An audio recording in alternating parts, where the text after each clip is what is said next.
సత్యాస్ కిచెన్కి స్వాగతం అండి. ఇప్పుడు మనం ఒక సింపుల్గా కొబ్బరి పచ్చడి చేసుకుందామండి. చాలా సింపుల్ అండి, పెద్ద ఖర్చు అవ్వదు, చాలా టేస్ట్గా ఉంటుంది. ఇది అన్నంతో దోసతో అన్నిటితో బాగుంటుందండి. ఇగోండి, ఇది ఒక కొబ్బరి చిప్ప అండి, చిన్న చిప్ప, మీడియం సైజు. ఈ రకంగా ముక్కలు కోసుకొని కడుక్కొని మిక్సీలో వేసానండి. ఇది 2 టమాటాలండి. ఈ చిన్నగా అయినా పర్లేదు, ఇలాగైనా కట్ చేసుకోవచ్చు. 5 పచ్చిమిర్చి అండి, మీకు ఎక్కువ కారం కావాలంటే వేసుకోవచ్చు. ఈ కొంచెం ఇంగువ అండి, సాల్ట్ తగినంత, పసుపు, జీలకర్ర, చిన్న చింతపండు అండి. ఇగోండి, ఈ మాత్రం షుగర్ అండి. షుగర్ కావాలంటే వేసుకోండి, చిన్న బెల్లం ముక్క, కానీ వద్దు అంటే మానుకోవచ్చు. ఇప్పుడు 1/2 స్పూను నెయ్యి వేసానండి. టీ స్పూను, 1/2 స్పూన్ అంటే టీ స్పూన్ వేసానండి. వేసి పచ్చిమిర్చి వేపాను. ఇంగు వేసేయాలండి ఇందులో. ఇంగువ షుగరు మీకు ఏది నచ్చకపోయినా మానుకోవచ్చండి. వేగిపోయామండి ఇవి. మనం టమాటా వేసుకున్నాం. ఇది కొంచెం బాగా వేగనిచ్చి కొద్దిగా మగ్గిన తర్వాత ఉన్న వేయాలండి. నెయ్యి ఇష్టం లేకపోయినా ఆయిల్ వేసుకోవచ్చు, చిన్న ఆయిల్లో వేపాలి. ఇంకో ఇష్టం లేకపోయినా మానుకోవచ్చు. కానీ ఇవన్నీ వేస్తే బాగుంటుంది, చాలా బాగుంటుంది. 2 డేస్ ఉంటుంది ఈ పచ్చడి, ఫ్రిడ్జ్లో పెట్టకపోయినా. ఇప్పుడు వింటర్ కనుక ఇప్పుడు ఉంటుందండి 2 డేస్. సమ్మర్లో మట్టుగా ఉండదండి. ఆ రోజే ఖాళీ చేయాలి. నిలవ కావాలంటే ఫ్రిడ్జ్లో పెట్టుకోవడమే. ఇప్పుడు చాలా వరకు వేగిందండి. జీలకర్ర తొందరగా అయిపోతుందండి టమాటా, అందుకే నేను సింపుల్ పచ్చడి అన్నాను. పెద్ద ఖర్చుతో లేదు, పెద్ద టైం వేస్ట్ లేదు, కానీ చాలా టేస్ట్గా ఉంటుంది. ఇందులోనే సాల్ట్ వేసేయాలి, ఇందులో పసుపు వేసేయాలి.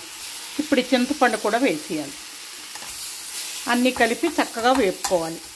పచ్చిమిరపకాయలు కారంగా ఉన్నాయండి, అందుకే నేను చాలా తక్కువ వేసాను. మీరు తగినంత వేసుకోవచ్చు ప్రతిదీ కూడా. వేగిపోయామండి, గ్యాస్ ఆఫ్ చేశాను. ఇది కొంచెం చల్లగా అయిన తర్వాత మిక్సీలో వేసుకొని ఆడుకోవాలి. మెత్తగా ఆడకూడదండి, కొద్దిగా గాడగాడుగా ఆడుకొని తీసి గిన్నెలోకి తాలింపు ఇవ్వాలి. తాలింపు చిన్న నెయ్యిలోనేనండి, కొంచెం 1/2 స్పూన్ నెయ్యి అనమాట. ఇగోండి, ఈ స్పూన్ నెయ్యి వేసాను నేను, చాలా చిన్నది. ఇదే స్పూన్ నెయ్యితోటి మళ్ళీ మనం తాలింపు వేసుకోవాలి.